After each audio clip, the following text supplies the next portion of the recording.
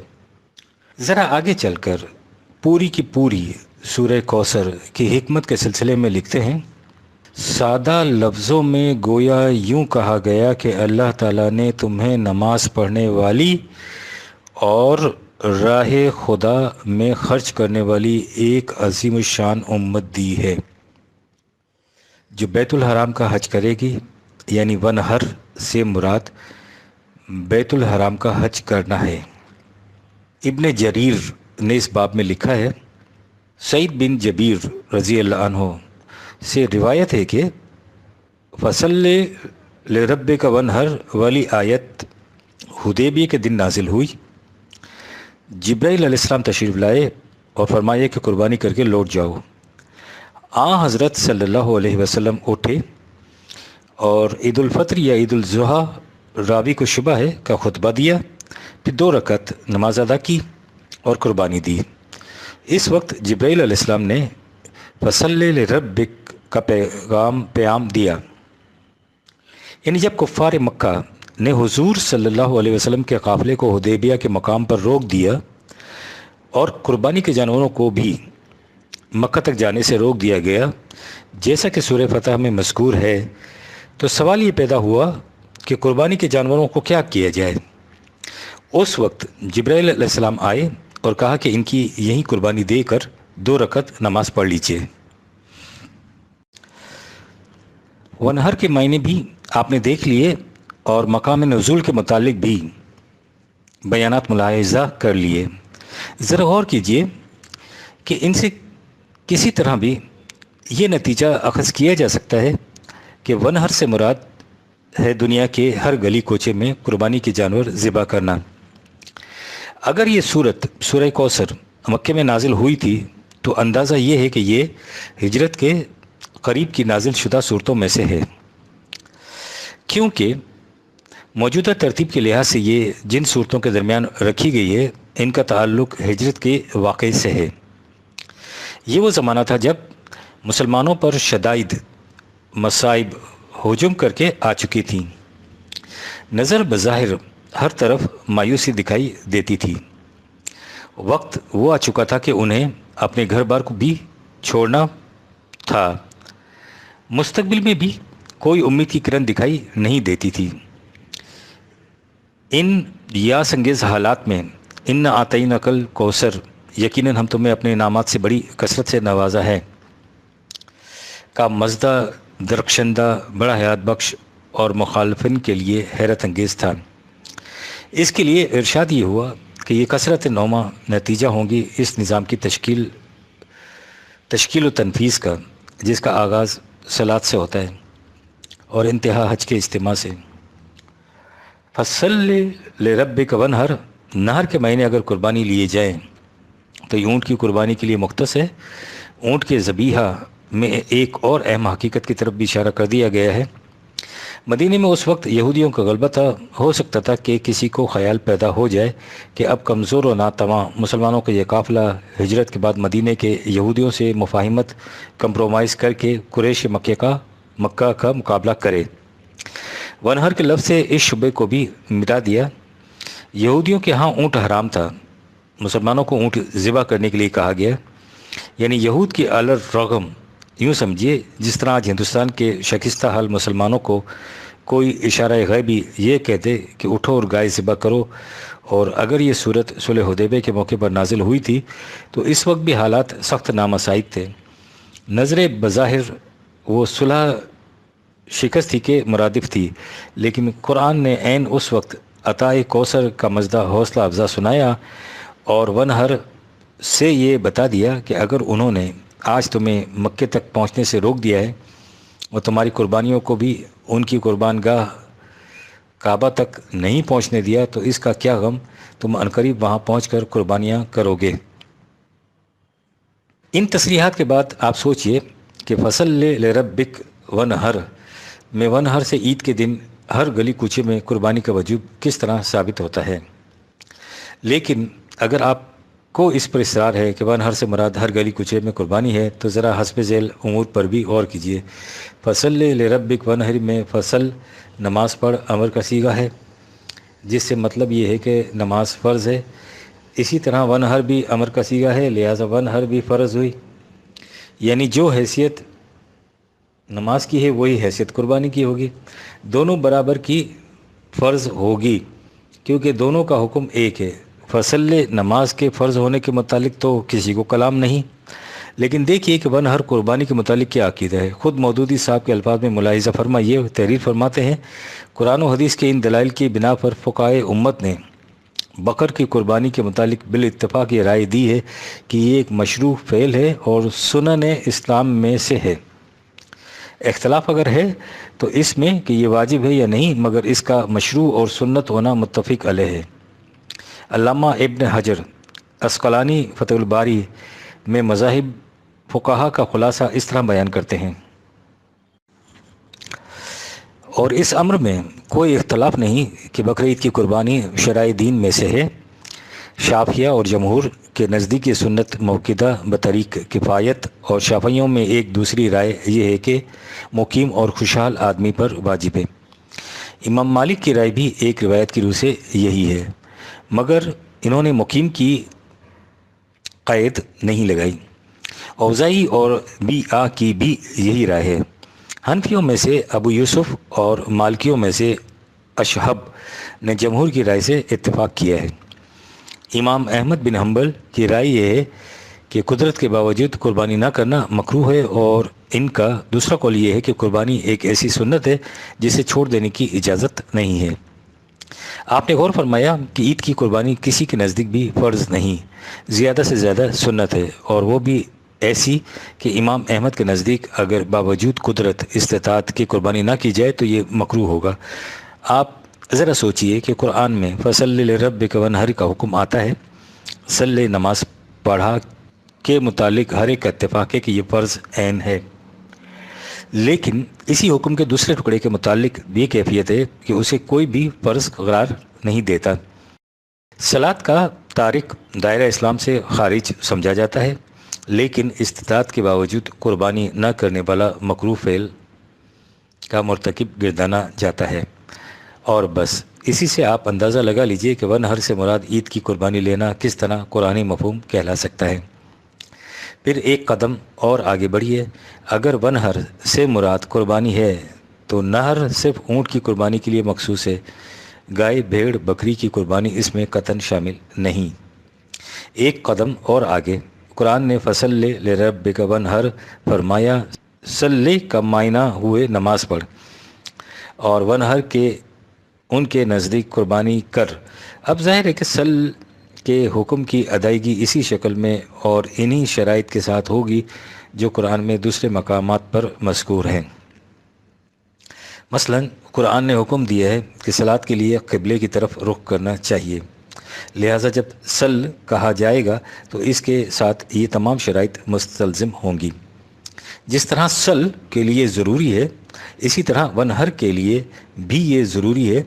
سل کے لیے قرآن نے سمت قبلے کا تعین فرمایا ہے، اسی طرح ونہر کے لیے قرآن ہی نے کعبے کے مقام کی تعین کر دی ہے۔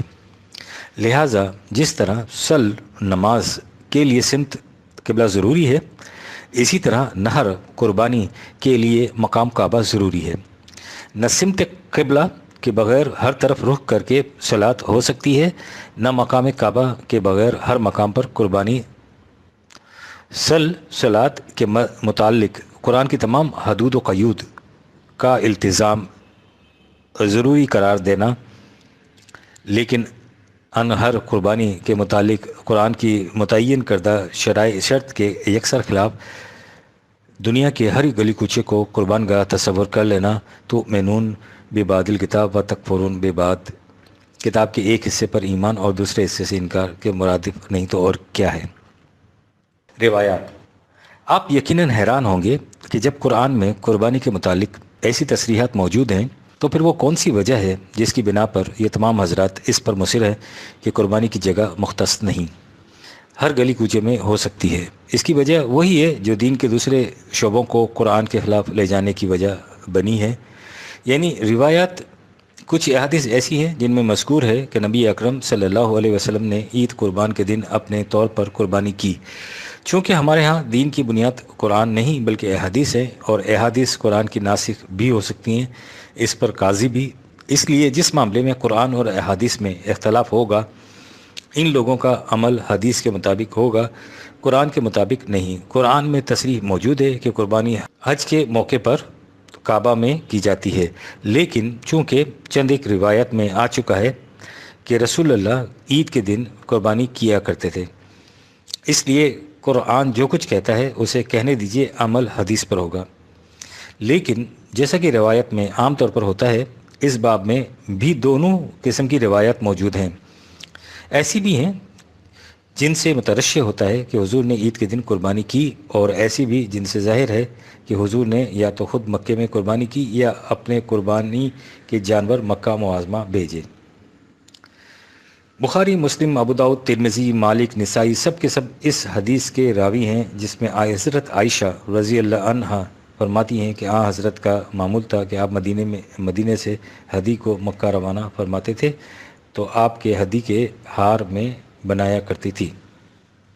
حضرت ابن عباس کی روایت ہے کہ حضرت نے حدیبیہ کے سال بہت سے اونٹ بطور ہدی مکہ کو روانہ کیے، ان میں ایک اونٹ چاندی کی نتنی والا بھی تھا۔ حضرت نافع رضی اللہ عنہ کی روایت ہے کہ حضرت عمر رضی اللہ عنہ اپنی قربانی کے جانوروں کو قباتی، انمات اور حلل کی جھول پہناتے پھر کعبے کی طرف روانہ کر دیتے۔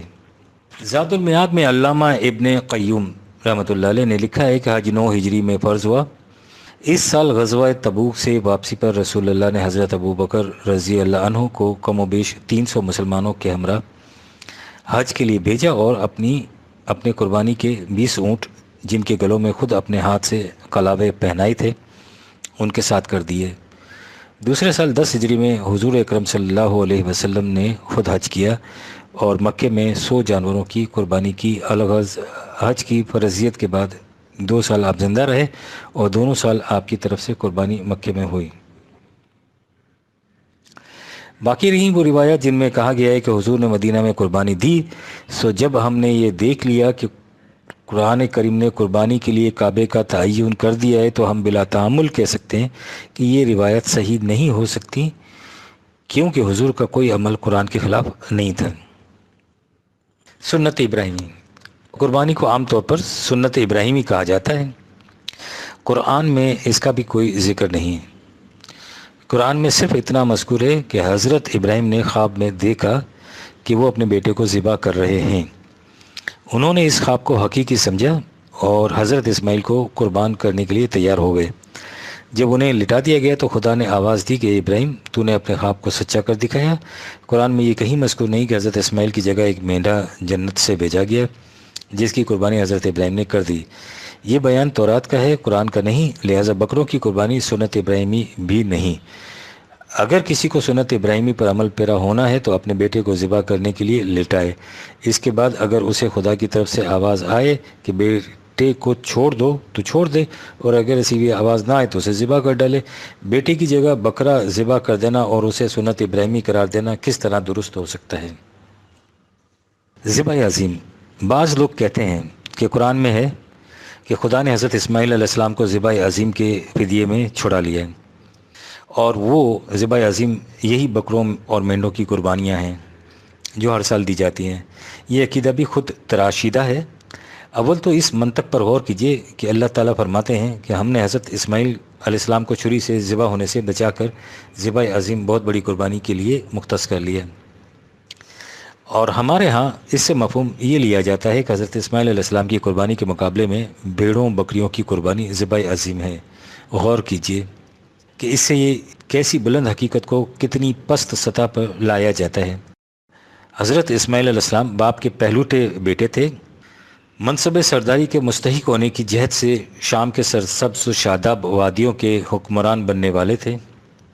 حضرت ابراہیم علیہ السلام انہیں اپنے خیال کے مطابق خدا کی راہ میں ذبح کر رہے تھے، چھری گلے تک آ پہنچی تھی، بس ایک لمحے میں یہ قربانی ختم ہو جانے والی تھی۔ اللہ نے انہیں چھری سے بچا کر حکم دیا کہ مکے کی بے برگ و گیاہ وادی میں ہمارا گھر بناؤ،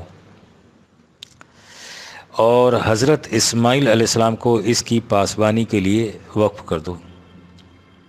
اب غور کیجئے، سرزمین شام کی شادابیوں اور شگفتگیوں کی جگہ صحرائے عرب کا مسکن اور منصب سرداری اور حکمرانی کی بجائے عبادت گاہ کی تولیت، یہ تھی وہ بڑی قربانی جس کے لیے حضرت اسماعیل علیہ السلام کو چھڑا لیا گیا تھا۔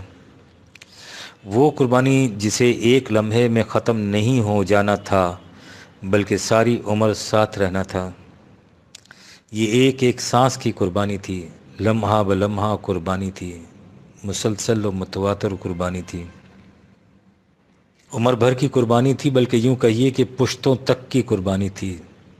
حضرت اسحاق علیہ السلام کی نسل کے حصے شوکت سلیمانی اور دارائے داؤدی آ گیا، اور حضرت اسماعیل علیہ السلام کی اولاد کے حصے میں صحرائے عرب کی عبادت گاہ کی رکھوالی۔ کہیے یہ قربانی بڑی تھی یا ایک لمحے میں رگے جان کا کٹ جانا؟ یہ تھی وہ عظیم الشان قربانی جس کے اثرات صدیوں تک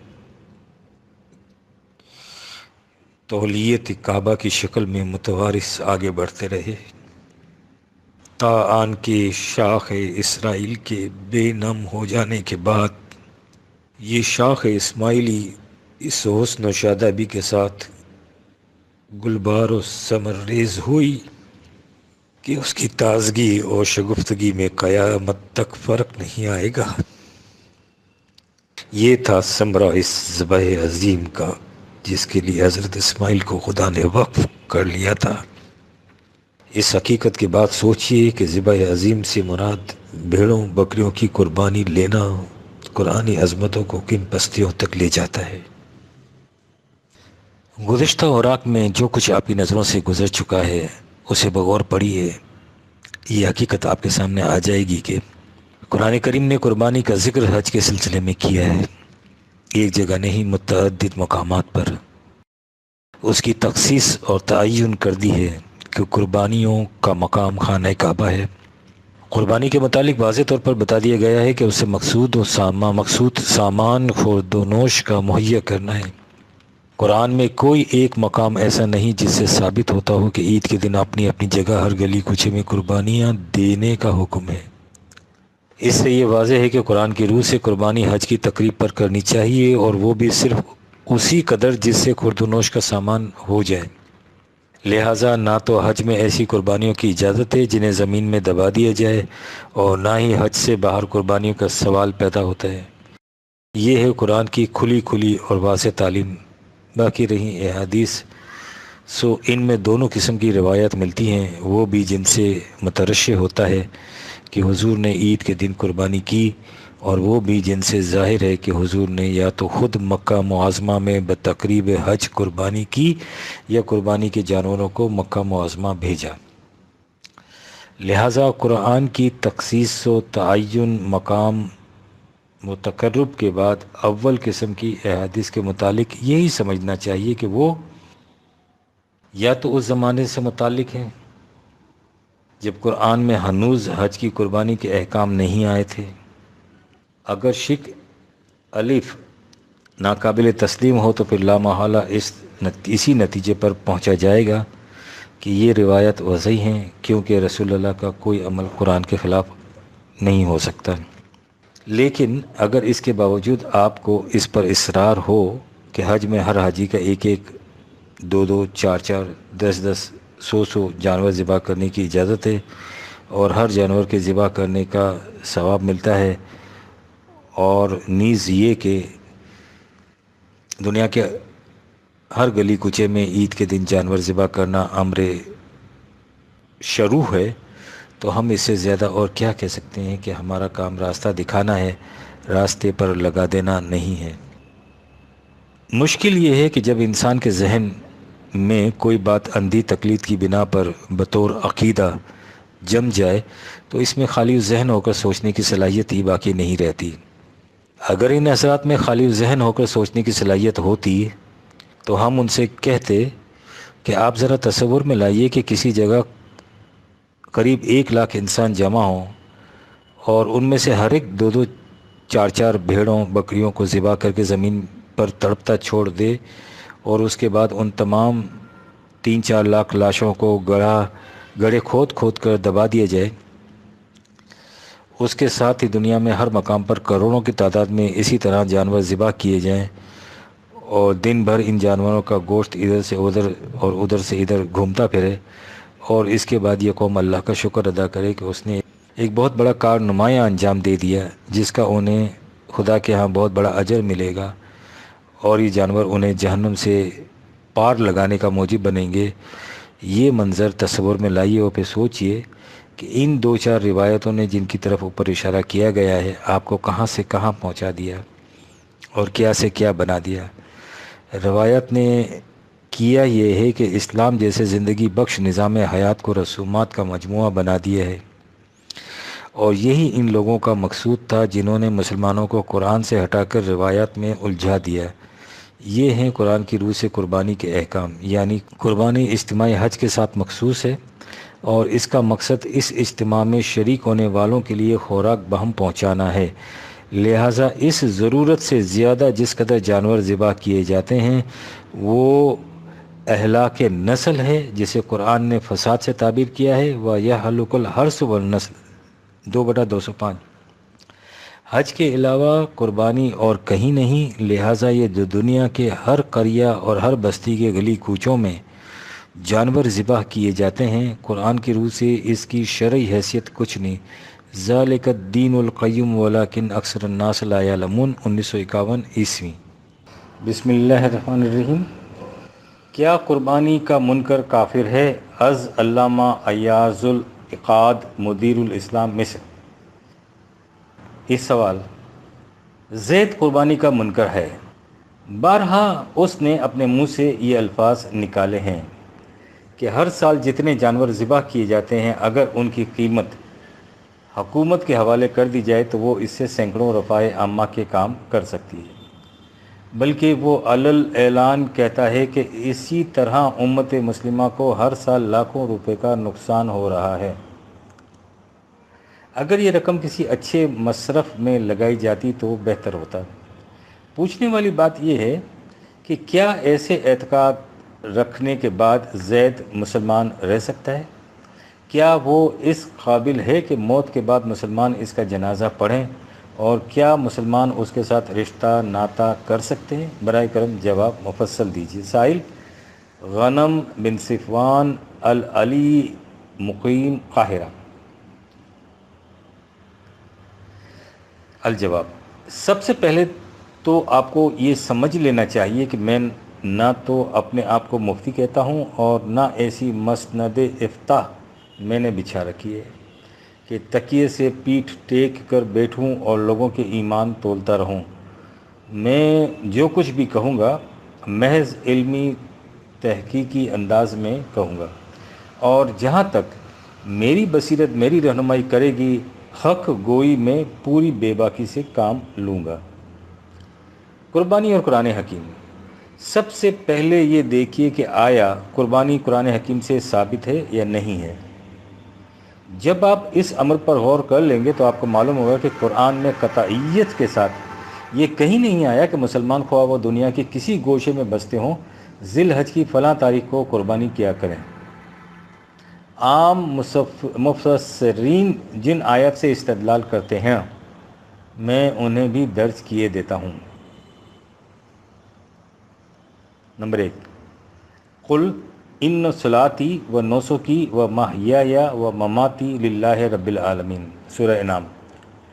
کہہ دیجئے کہ میری صلاۃ، میری نسک، میری زندگی اور میری موت رب العالمین کے لیے ہے۔ اس آیت میں نسک سے قربانی مراد لی جاتی ہے۔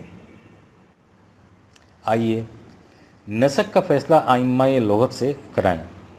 علامہ بستانی لکھتے ہیں اس مادے کے اصل معنی دھو کر پاک و صاف کرنا ہیں۔ اس کے بعد یہ ہر اس امر کے لیے استعمال ہونے لگا جو خدا کی طرف سے واجب قرار پایا ہو۔ اسی لیے مناسک کا لفظ ان طور طریقوں کے لیے استعمال ہوتا ہے جو واجبات خداوندی کی ادائیگی کے لیے مقرر ہوئے ہیں۔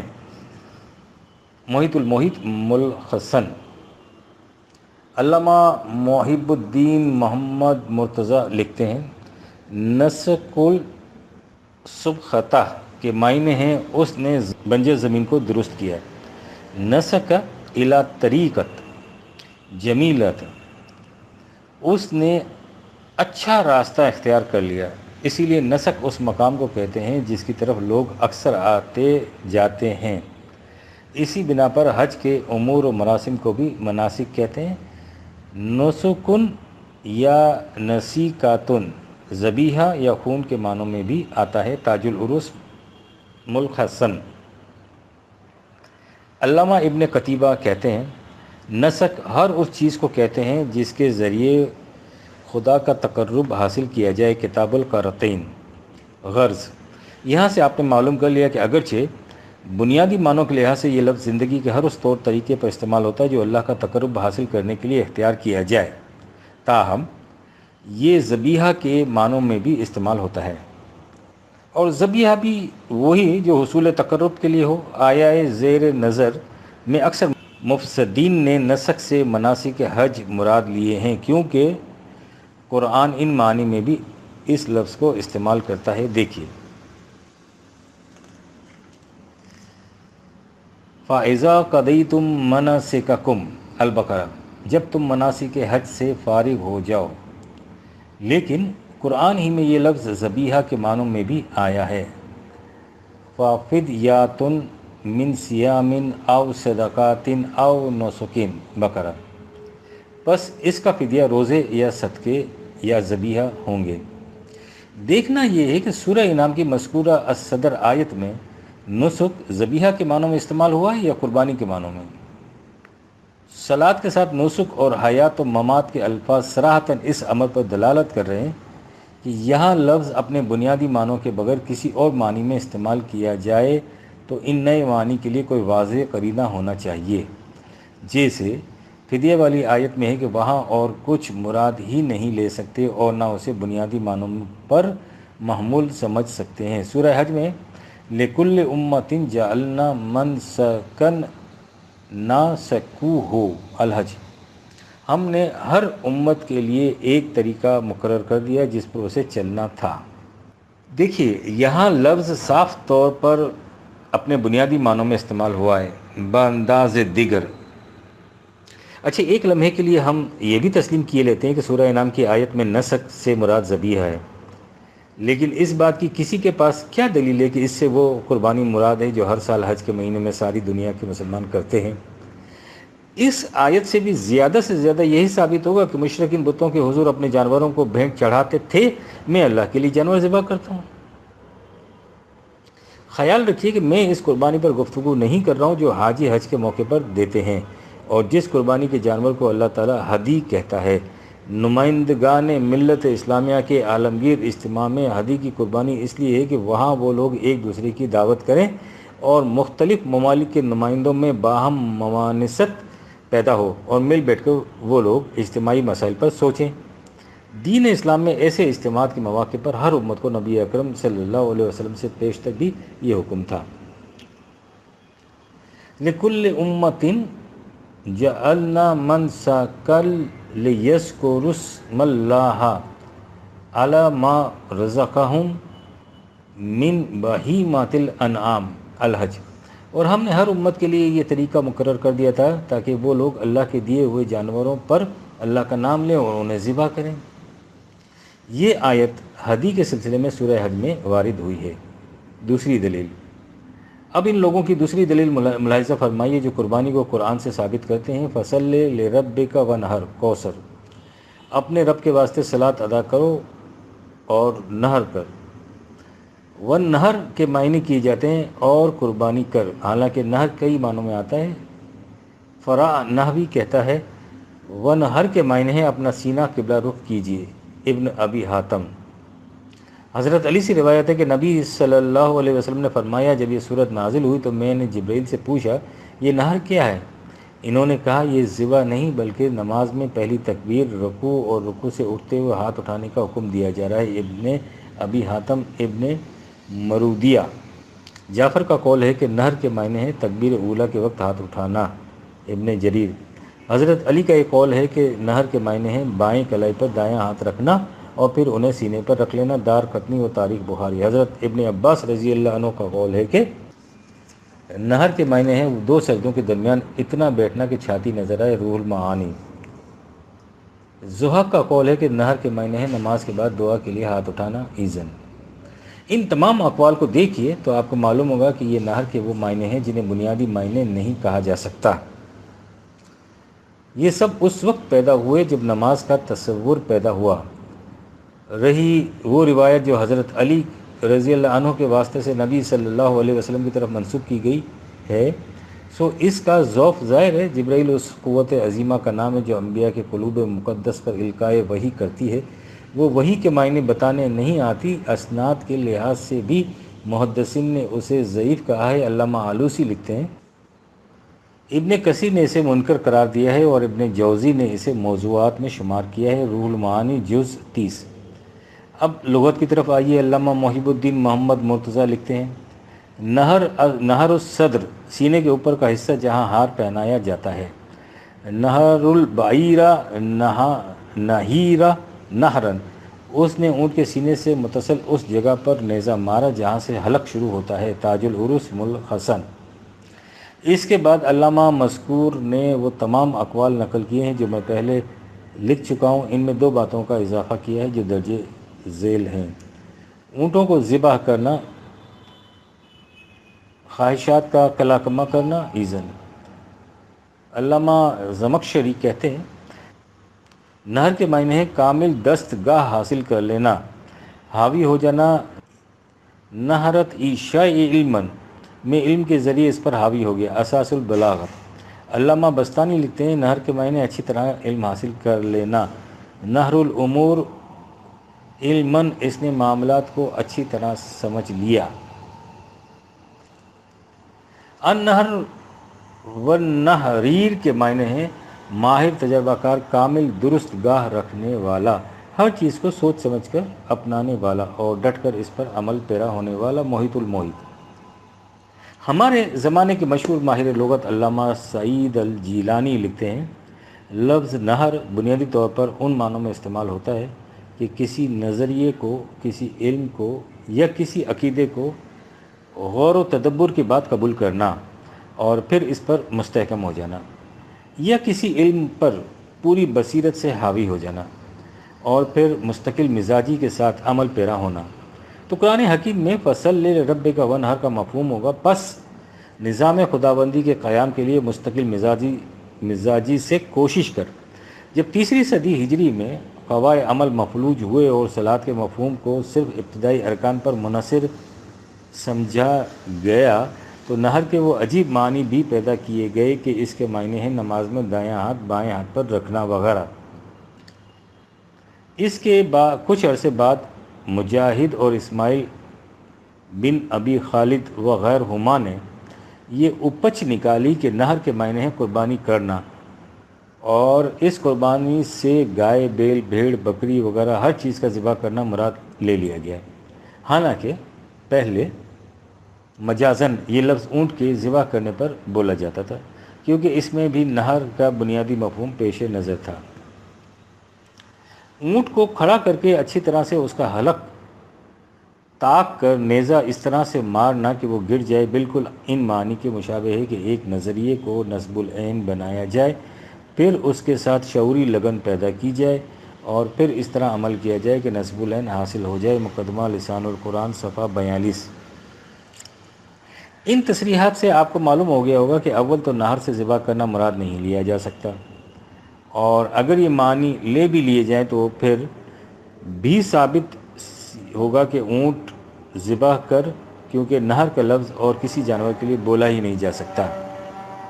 علامہ رازی نے اس اعتراض کا جو جواب دیا ہے وہ بھی سن لیجئے۔ چونکہ نماز بدنی عبادات میں سب سے افضل ہے، اس کے ساتھ قربانی کی قسموں میں سب سے عظیم قربانی کا ذکر کیا گیا ہے، تفسیر کبیر جلد 8۔ یعنی امام رازی صاحب فرماتے ہیں کہ قربانی تو تمام جانوروں کی ہو سکتی ہے، لیکن نماز کے ساتھ افضل قربانی کا ذکر کیا گیا ہے، گویا اونٹ کی قربانی باقی جانوروں کی قربانی سے افضل ہے، اس لیے ونہر کا لفظ استعمال کیا گیا۔ تعجب ہے کہ یہ لوگ ایک طرف تو قربانی کو سنت ابراہیمی کہتے ہیں، یہ بھی تسلیم کرتے ہیں کہ ابراہیم علیہ السلام نے مینڈھا ذبح کیا تھا، دوسری طرف یہ کہہ رہے ہیں کہ اونٹ کی قربانی مینڈھی کی قربانی سے افضل ہے۔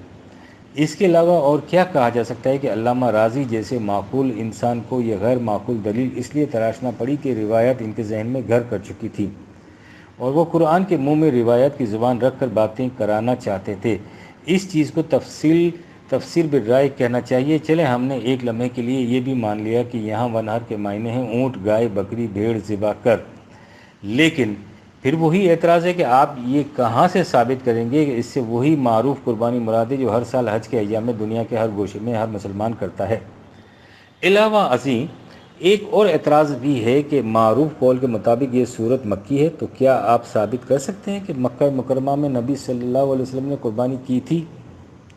اگر نہیں کی تو کیا آپ حکم خداوندی کی خلاف ورزی کرتے رہے؟ معاذ اللہ۔ یہی دو آیتیں ہیں جن سے یہ لوگ قربانی کے حکم پر استدلال کرتے ہیں، مگر آپ دیکھ چکے ہیں کہ ان نظرات کا استدلال کتنا کمزور ہے۔ احادیث اور قربانی۔ اب آئیے احادیث کی طرف۔ پورے ذخیرہ روایات میں دو احادیث ایسی ہیں جن سے ثابت ہوتا ہے کہ نبی اکرم صلی اللہ علیہ وسلم نے قربانی کا حکم دیا۔ ایک نظر ان کو ملاحظہ فرما لیجئے۔ نبی صلی اللہ علیہ وسلم نے عرفات کے میدان میں فرمایا کہ لوگوں، گھر والے پر سال میں ایک مرتبہ قربانی ہے اور ایک مرتبہ عطیرہ۔ ابو داؤد، ترمذی، ابن ماجہ، نسائی۔ اس روایت میں قربانی اور عطیرہ دونوں کا حکم دیا گیا ہے، لیکن محدثین کہتے ہیں کہ عطیرہ بالاتفاق منسوخ ہے۔ رہی قربانی تو علامہ ابن حزم کا ارشاد سن لیجئے۔ اس روایت کی اسناد میں بورملہ خامدی واقع ہوا ہے، جو ماہرین فن کے نزدیک مجہول الحال اور گمنام قسم کا راوی ہے۔ المحلہ جلد 7۔ دوسری روایت جو بڑے تمطراق سے پیش کی جاتی ہے وہ یہ ہے، جناب ابو ہریرہ رضی اللہ عنہ سے روایت ہے کہ جو صاحب حیثیت ہو اور قربانی نہ کرے وہ ہماری مسجد کے قریب نہ آئے۔ مستدرک حاکم، بخاری جلد 2، ابن ماجہ۔ اس روایت پر بھی علامہ ابن حزم نے قلم اٹھایا، فرماتے ہیں محدثین و محققین نے کہا ہے کہ اس روایت کے اسناد بالآخر عبداللہ بن عیاش بن عباس پر منتہا ہوتی ہیں، جو نہایت مجروح اور حد درجہ ناقابل اعتبار تھا۔ المحلہ جلد 7۔ قائلین قربانی کی طرف سے اس سلسلے میں دو اور روایت بھی پیش کی جاتی ہیں، ہم انہیں بھی نظر انداز نہیں کرنا چاہتے۔ حضرت ابن عمر رضی اللہ عنہ سے روایت ہے کہ رسول اکرم صلی اللہ علیہ وسلم مدینے میں 10 سال تک رہے اور قربانی کرتے رہے۔ مسند احمد جلد 7، ترمذی۔ اس روایت میں یہ نہیں بتایا گیا کہ قربانی کب واجب ہوئی تھی۔ اگر وہ حج کے ساتھ واجب ہوئی تو 10 سال کا عرصہ کہاں ہوا، کیونکہ بالاتفاق 6 ہجری کے بعد یہ حج فرض ہوا تھا۔ لیکن اس سلسلے میں ہم اپنی طرف سے کچھ نہیں کہنا چاہتے، انہی لوگوں کا ایک اصول بیان کر دیتے ہیں جو ان کے استدلال کی عنکبوتیت واضح کر رہا ہے۔ مشکات کے مشہور شارح علامہ عبدالحسن عبیداللہ کہتے ہیں، کسی عمل پر نبی صلی اللہ علیہ وسلم کے دوام اور مواظبت سے یہ لازم نہیں آتا کہ وہ عمل حقیقتاً بھی ضروری ہے۔ شرح مشکات جلد 2۔ اول تو یہ تسلیم کرنا کہ آپ نے 10 سال تک قربانی کی خلاف حقیقت ہے، اور اگر اسے مان بھی لیں تو شارح مشکات کے قول کے مطابق یہ کیسے لازم آیا کہ وہ عمل امت کے لیے شرعی طور پر واجب ہے۔ ایک اور روایت سے بھی استدلال کیا جاتا ہے، وہ بھی دیکھ لیجئے۔ جس نے ذوالحج کا چاند دیکھ کر قربانی کا ارادہ کیا، اسے چاہیے کہ ذبح کرنے سے پہلے نہ تو بال ترشوائے نہ ناخن کاٹے۔ ابو داؤد نسائی۔ اس روایت سے یہ استدلال کیا جاتا ہے کہ قربانی کی شرائط بالوں کو نہ ترشوانا اور ناخن نہ کاٹنا بتا رہی ہے کہ جس طرح ان کی پابندی ضروری ہے، اسی طرح قربانی بھی ضروری ہے۔ حالانکہ یہ استدلال بڑا ہی خام ہے، کیونکہ یہاں قربانی کو ارادے پر موقوف ٹھہرایا گیا ہے۔ رہا اس کی شرائط کی پابندی کا سوال، تو وہ ایسے ہے جیسے کوئی شخص نفلی روزے کا ارادہ کر کے روزہ رکھ لے تو اب اس پر وہ تمام پابندیاں عائد ہو جائیں گی جو فرضی روزوں پر ہیں۔ غرض یہی کچھ ہے وہ دلائل جن کی بنا پر قربانی کو ضروری ٹھہرایا جاتا ہے۔ اب یہ دیکھیے کہ ائمہ نے قربانی کی کیا حیثیت سمجھی ہے۔ قربانی اور فقہا۔ علامہ ابن ارشد لکھتے ہیں، امام ابو حنیفہ کے نزدیک خوشحال شہری جو حالت سفر میں نہ ہوں ان پر قربانی واجب ہے، اس مسافروں پر نہیں۔ لیکن امام محمد و امام ابو یوسف کے نزدیک قربانی واجب نہیں۔ ہدایت المجتہد جلد 1۔ فقہ حنفی و امام ابو حنیفہ رحمۃ اللہ علیہ، امام ابو یوسف اور امام محمد کے اقوال سے عبارت ہے۔ کہیں کہیں امام ابو حنیفہ کے اقوال پر فتویٰ دیا جاتا ہے، لیکن زیادہ تر امام ابو یوسف اور امام محمد کے اقوال کو ترجیح دی جاتی ہے۔ لیکن نہ معلوم اس معاملے میں کس دلیل کی بنا پر امام اعظم صاحب کے قول کو ترجیح دی گئی ہے۔ ائمہ ثلاثہ یعنی امام مالک، امام شافعی، امام احمد بن حنبل اسے سنت موقدہ قرار دیتے ہیں، مگر وہ بھی ایسی کہ کرنے والے کو ثواب ملے گا اور تارک پر کوئی گرفت نہیں ہوگی۔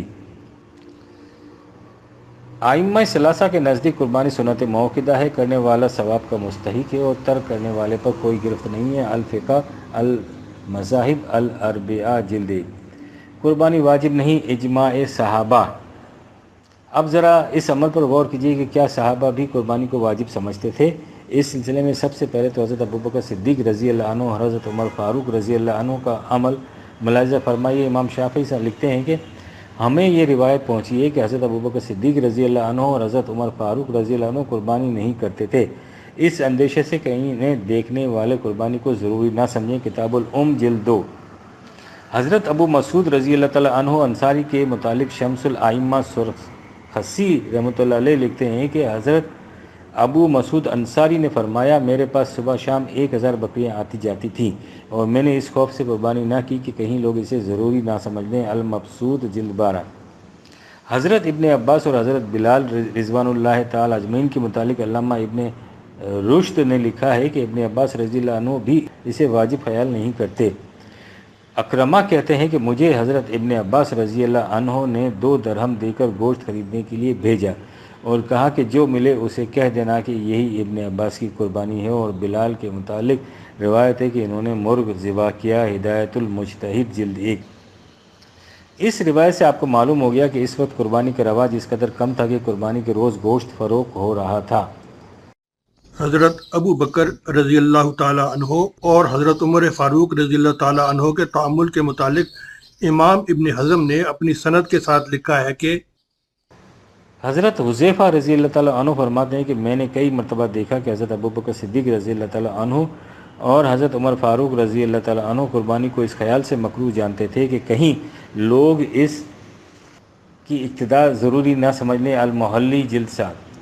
امام مذکور نے حضرت ابو مسعود رضی اللہ تعالیٰ عنہ کا قول ان الفاظ میں نقل کیا ہے، بلا شبہ مسلمانوں کی سہولت اور یسر کے خیال سے میں قربانی ترک کر دینے کا ارادہ کر چکا ہوں، کیونکہ اندیشہ ہے کہ یہ لوگ اسے ضروری سمجھ لیں گے۔ المحلی جلد 7۔ شارح مشکات علامہ ابو الحسن عبیداللہ نے امام بہیقی کی صحیح سند کے ساتھ لکھا ہے کہ حضرت ابو بکر رضی اللہ تعالیٰ عنہ، عمر رضی اللہ تعالیٰ عنہ، ابن عباس رضی اللہ تعالیٰ عنہ، بلال رضی اللہ تعالیٰ عنہ اور ابن عمر صرف اس اندیشے سے قربانی کو مکروہ سمجھتے تھے کہ کہیں انہیں دیکھ کر لوگ اسے ضروری نہ سمجھ بیٹھیں۔ شرح مشکات جلد 2۔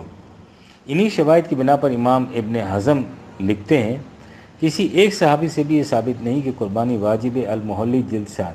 ابن حزم کی طرح ابن حجر اور شارح مشکات بھی اس بات کے قائل ہیں۔ صحابہ کرام رضوان اللہ تعالیٰ اجمعین میں سے کوئی بھی ذبیحہ عید قربان کے وجوب کا قائل نہیں تھا۔ شرح مشکات جلد 2۔ علامہ شوکانی لکھتے ہیں جمہور کے نزدیک قربانی واجب نہیں۔ امام نووی نے کہا کہ ابوبکر صدیق رضی اللہ تعالیٰ عنہ، عمر رضی اللہ تعالیٰ عنہ، بلال رضی اللہ تعالیٰ عنہ، ابو مسعود البدری رضی اللہ تعالیٰ عنہ، سعید بن المسیب، علقمہ، اسود، عطا، مالک احمد، ابو یوسف اسحاق، ابو ثور مزنی، ابن المنذر اور داؤد وغیرہم بھی اسے واجب نہیں سمجھتے۔ بہر میں ہے کہ ابن عباس رضی اللہ تعالیٰ عنہ اور ابن مسعود رضی اللہ تعالیٰ عنہ بھی اسے واجب نہیں سمجھتے تھے۔ نیل الاوتار جلد 5۔ علامہ ابن الحسن عبید اللہ نے اس فہرست میں مندرجہ ذیل ناموں کا اضافہ کیا ہے: سعید بن جیر، حسن بصری، طاووس، ابو الشعشاع، جابر بن زید، محمد بن علی بن الحسین، سفیان بن علینا، عبید اللہ بن حسن اور ابو سلیمان وغیرہم بھی قربانی کو واجب نہیں سمجھتے تھے۔ المحلی جلد 7۔ اس کے بعد علامہ موصوف لکھتے ہیں قربانی کو واجب بتا کر حنفیہ نے جمہور علماء کی مخالفت کی ہے ایذن۔ انہی شواہد و نظائر کی بنا پر امام موصوف نے فیصلہ دیا کہ جو شخص نیک نیتی سے قربانی نہیں کرنا چاہتا اس پر نہ کوئی عتاب ہے نہ شرعی قباحت۔ ایذن قربانی کے متعلق بعض دیگر روایات۔ اب قربانی کے متعلق اور روایات بھی سن لیجئے جو اس کے وجوب کو ختم کرتی ہیں۔ ابو رافع سے روایت ہے کہ رسول خدا صلی اللہ علیہ وسلم نے عید الاضحیٰ کے روز ایک مینڈھا ذبح کیا اور فرمایا: میرے خدا، یہ میری ساری امت کی طرف سے ہے جس نے توحید و رسالت کی گواہی دی۔ پھر دوسرے مینڈھے کو ذبح کیا اور فرمایا: میرے اللہ، یہ محمد اور آل محمد کی طرف سے ہے۔ راوی کہتا ہے کہ اس کے بعد بنو ہاشم میں سے کسی کو قربانی کرتے نہیں دیکھا۔ مسند احمد۔ حضرت ابن عباس رضی اللہ عنہ سے مرفوعاً مروی ہے کہ رسول اکرم صلی اللہ علیہ وسلم نے فرمایا: مجھے چاشت کی نماز کا حکم دیا گیا ہے اور تمہیں نہیں دیا گیا، مجھے قربانی کا حکم دیا گیا ہے اور تمہیں نہیں دیا گیا۔ مسند احمد۔ یہی روایت ان الفاظ میں بھی بیان فرمائی: تین چیزیں میرے لیے فرائض کا درجہ رکھتی ہیں اور تمہارے لیے نوافل کا، قربانی، وطر اور چاشت کی نماز۔ بزاز ابن عدی حاکم۔ ایک اور جگہ ہے: مجھ پر قربانی فرض ہے اور تم پر نہیں، مجھے چاشت کی نماز کا حکم دیا گیا ہے اور تمہیں نہیں۔ مسند ابو علی۔ خلاصہ مباحث: اب ذرا قطع کردہ منازل پر ایک نظر ڈال لیجئے۔ قرآن حکیم میں کہیں بھی قربانی کا حکم نہیں ہے۔ کوئی صحیح حدیث قربانی کے وجوب پر دلالت نہیں کرتی، بلکہ ایسی روایات بھی ہیں جن سے معلوم ہوتا ہے کہ قربانی کو رسول اکرم صلی اللہ علیہ وسلم نے اپنے لیے مختص کر لیا تھا۔ صحابہ کرام رضوان اللہ تعالی اجمعین اسے واجب نہیں سمجھتے تھے اور حضرت ابوبکر، حضرت عمر خصوصیت سے قربانی نہیں کرتے تھے۔ پس اگر وہ روایت صحیح ہوتی جن میں قربانی کو ضروری قرار دیا گیا ہے تو یہ حضرات کبھی ایسا نہ کرتے۔ جمہور ائمہ اسے ضروری خیال نہیں کرتے، صرف امام اعظم رحمۃ اللہ علیہ ابو حنیفہ اسے واجب سمجھتے تھے۔ کفر و ایمان کا فیصلہ آپ پر ہے۔ اب آپ خود ہی فیصلہ کیجئے کہ کیا قربانی جس کا حکم کہیں صراحت سے نہیں کا منکر کافر ہے یا مسلمان۔ اگر اس معاملے میں آپ امام اعظم ہی کو برسر حق قرار دیں تب بھی آپ قربانی کے منکر کو کافر نہیں کہہ سکتے، کیونکہ حنفیہ کے نزدیک واجب کی تعریف یہ ہے: واجب وہ ہے جو دلیل ظنی سے ثابت ہو۔ اس کا شرعی حکم یہ ہے کہ وہ عملاً لازم ہے، اعتقاداً نہیں۔ چنانچہ اس کا منکر کافر نہیں، کیونکہ ظنی دلیل سے ثابت شدہ حکم کی بنا پر کسی کو کافر نہیں کہا جا سکتا۔ الفقہ علی المذاہب الاربع۔ قربانی یا نقد رقم۔ اب رہا یہ سوال کہ زید کہتا ہے ہر سال جتنے جانور ذبح کیے جاتے ہیں اگر ان کی قیمت حکومت کے حوالے کر دی جائے تو سینکڑوں رفع عامہ کے کام ہو سکتے ہیں۔ تو میرے بھائی اس بات سے کسے انکار ہے؟ دین اسلام کے تمام احکام معقول مصالح پر مبنی ہیں۔ اگر ہر سال اتنے جانوروں کا ضیاع بھی کوئی منفعت بخش فعل ہے تو آپ منہ پر مہر لگائے کیوں بیٹھے ہیں؟ ذرا وہ مصلحت تو بتا دیجئے۔ اگر آپ غلط عقائد کی پیدا کردہ جذباتیت سے بلند ہو کر سوچیں تو آپ اسی نتیجے پر پہنچیں گے کہ اگر حکومت عادل کو یہ رقم اکٹھی کر کے دی جائے تو حکومت بڑے مفید کام کر سکتی ہے، اور صرف آپ ہی نہیں ہر شخص اسی نتیجے پر پہنچے گا، بلکہ حضرت بلال رضی اللہ تعالیٰ عنہ بھی اس نتیجے پر پہنچے تھے۔ سنیے امام ابن حزم کیا کہتے ہیں۔ سوید بن غفلہ روایت کرتے ہیں کہ حضرت بلال رضی اللہ تعالیٰ عنہ نے فرمایا میں اگر قربانی کرتا تو مجھے کوئی خوف نہ ہوتا کہ بکرے کی بجائے مرغا لے کر ذبح کر دوں، لیکن میرا تو یہ خیال ہے کہ ذبیحہ کے نقد پیسے مسکین کو دے دوں جو انتہائی ضرورت مند اور محتاج ہو۔ میرے نزدیک جانور ذبح کرنے سے یہ فعل افضل ہے۔ المحلہ جلد 7۔ صاحب ہدایہ قربانی کرنے کو قیمت خیرات کرنے سے افضل سمجھتے ہیں، لیکن اس سے واضح ہو جاتا ہے کہ وہ بھی اس بات کے قائل ہیں کہ قیمت خیرات کرنے سے قربانی ادا ہو جاتی ہے۔ چنانچہ ان کا قول ہے کہ قربانی کے دنوں میں قربانی کرنا جانور کی قیمت خیرات کر دینے سے افضل ہے۔ ہدایہ جلد 4۔ میں نے اپنی طرف سے جو حق سمجھا اسے واضح کر دیا، واللہ عالم بالصواب۔ 1964 عیسوی۔